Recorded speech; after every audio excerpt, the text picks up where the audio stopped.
మాజీ మంత్రి దివంగత నేత ఆనంద గజపతిరాజుకు సినీ నటుడు హిందూపురం శాసనసభ్యుడు బాలకృష్ణ నివాళులు అర్పించారు. ఆయన చిత్రపటానికి పూలమాలలు వేసి శ్రద్ధాంజలి ఘటించారు. ఆనంద గజపతిరాజు కుటుంబ సభ్యులను కలిసి పరామర్శించారు. ఆనంద, అశోక్ గజపతిరాజులతో తమ కుటుంబానికి ఉన్న అనుబంధాన్ని బాలయ్య నెమరువేసుకున్నారు. ఆనంద గజపతిరాజు భౌతికంగా లేకపోయినా జ్ఞాపకాల్లో ఎప్పుడూ బతికే ఉంటారన్నారు.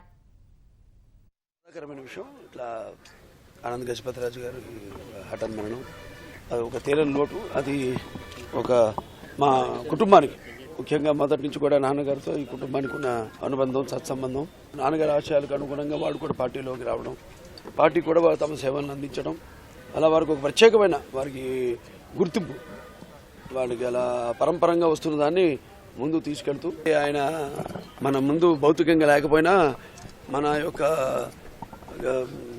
జ్ఞాపకాల పుటల్లో ఆయన చిరస్థాయిగా చిరస్మరణీయంగా ఉన్నట్టుగానే భావిస్తూ, అలాగే వాళ్ళ కుటుంబానికి నా యొక్క ప్రగాఢ సానుభూతిని తెలియజేసుకుంటున్నాను.